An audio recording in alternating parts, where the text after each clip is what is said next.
오늘을 살아가는 묵상 시간입니다. 오늘 본문 말씀 요한복음 5장 5절과 6절입니다. 거기 38해 된 병자가 있더라. 예수께서 그 누운 것을 보시고 병이 벌써 오래된 줄 아시고 이르시되 내가 낫고자 하느냐? 병자가 대답하여되 주여 물이 움직일 때 나를 못에 넣어주는 사람이 없어 내가 가는 동안에 다른 사람이 먼저 내려가나이다. 자, 오늘 본문 말씀 속에 보면 예수님께서 왜 이 베데스다 못으로 가시게 되었는지 나타나지는 않습니다. 그런데 예수님은 예루살렘에서 가장 비참한 사람들이 몰려있는 이곳에 찾아오셨죠. 그리고 그 중에서도 가장 비참한 병자를 개인적으로 만나 주십니다.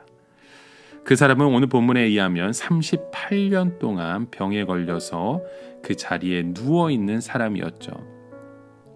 예수님이 그 병자들이 몰려있는 이 베데스다 못을 찾으신 것은 아마도 그들의 소중한 영혼을 만나기 위하셨을 것입니다. 예수님은 그 사람들 중에서도 오늘 본문에 가장 비참한 그 한 영혼을 바라보십니다. 무려 38년 동안 병으로 자리에 누워서 일어나지 못하는 사람이죠. 이 사람은 그 많은 세월 동안 누워서 지내야만 했고 아무것도 할 수 없는, 그리고 예수님은 그 사람에 다가가 이 물가에 있는 것이 무슨 희망이 있어서 있는지 물어보십니다. 내가 낫고자 하느냐? 예수님이 이 사람에게 이렇게 목가에 자리 깔고 누워있는 것이 나을 수 있다는 믿음이나 의욕이 있어서 이렇게 누워있느냐 물으신 것입니다. 그러나 이 사람은 자기가 희망을 가지고 있다는 이야기를 하지 못하죠. 엉뚱한 소리를 합니다. 나를 넣어줄 사람이 없어 내가 가는 동안 다른 사람이 먼저 내려간다는 그런 얘기만 할 뿐입니다. 이 사람은 결코 자기가 나을 희망이 있다는 말을 하지 못했습니다. 오히려 자기가 내려가지 못하는 다른 사람의 염치 없음과 다른 사람의 예의 없음을 원망하고 비난하는 것이죠. 그러면 이런 희망 없는 사람이 무엇 때문에 이 목가에 계속해서 있었을까요? 다른 방법이 없었기 때문일 겁니다. 비록 이루어지지는 않을 줄 알지만 희망을 가지고 있는 것이 전혀 희망이 없는 것보다는 낫기 때문이죠. 여기서 우리는 우리 인간의 진실한 모습이 바로 이 베데스다 목가에서 볼 수 있게 됩니다. 그 하나는 사람들은 할 수 있는 대로 자신들의 희망사항을 믿으려고 하는 것이죠.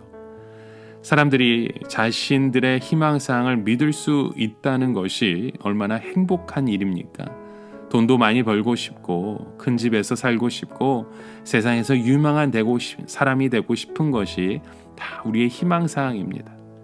그런데 예수님께서는 정말 그런 가능성이 있느냐라고 물으시면 금방 우리는 어떻게 합니까? 원망을 하죠. 저 사람 때문에, 불평등한 세상 때문에 우리의 삶 가운데 그런 불평과 원망만 가득한 것을 보게 됩니다. 여기서 예수님께서는 이 희망도 없는 그 병자에게 완전히 새로운 것을 보여주십니다. 이 새로운 것은 바로 새로운 생명이었고 새로운 능력인 것이죠. 바로 하나님의 말씀을 주신 것입니다. 그래서 요한복음 5장 8절에 말씀하죠. 일어나 내 자리를 들고 걸어가라.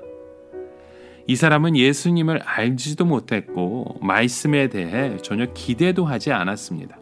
그런데 예수님은 그냥 일방적으로 하나님의 말씀을 주신 것입니다. 예수님의 이 말씀은 공허한 어떤 철학이나 말장난이 아닙니다. 이것은 이 사람에게 명령하시는 것입니다. 예수님은 다른 많은 사람들에게 하시는 말씀이 아니라 이 사람 개인에게 적용되는, 그러면서도 꼭 필요한 말씀을 주신 것이죠. 그 첫 번째 말씀이 바로 일어나라는 것입니다. 물론 이 사람은 일어날 수 없는 사람입니다. 병 때문에 그의 신경이 다 죽어서 일어설 수 없는 사람이죠. 그런데도 예수님은 일어나라고 명령하십니다. 이 말씀은 생명을 주는 말씀이었고 치료하는 말씀이었고 기적을 일으키는 말씀인 것입니다. 예수님은 그 사람을 안아서 일으키지 않으셨습니다. 또 어떤 손을 붙들고 그를 일으키게 한 것도 아닙니다. 예수님은 이 사람에게 일어서라고 하셨을 때에는 이미 일어설 수 있도록 그의 몸을 만져 주신 것입니다. 그리고 자리를 들고 걸어가라고 하셨죠.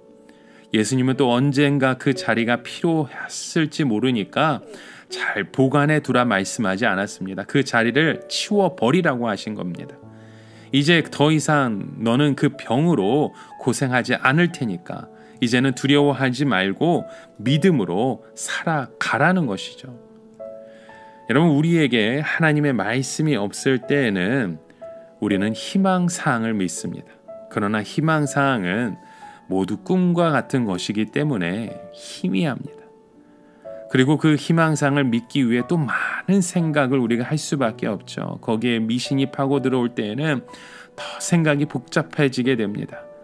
하나님의 말씀을 듣지 못할 때 우리의 상태는 내가 무엇을 원하는지조차도 알지 못하고 너무나도 많은 생각과 공상을 하면서 살아가게 되는 것이죠. 여러분, 예수님께서 무엇을 원하느냐고 물어보시면 우리는 내가 무엇을 원하는지도 알지 못하는 존재입니다. 그러나 여러분, 예수님의 말씀은 복잡한 말씀이 아닙니다. 아주 간단 명료한 말씀입니다. 우리의 상황을 너무나도 정확하게 알고 계시기에 우리에게 명령하시는 것입니다. 일어서라.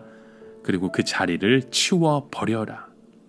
이것은 완전히 새로운 것으로 우리의 삶을 이끄시겠다는 것입니다. 막연한 희망을 기다리고 있는 그 베데스다의 목가에 앉아있는 사람들에게 새로운 것을 완전한 새로운 말씀으로 새롭게 하심은 하나님의 말씀을 주신 것입니다.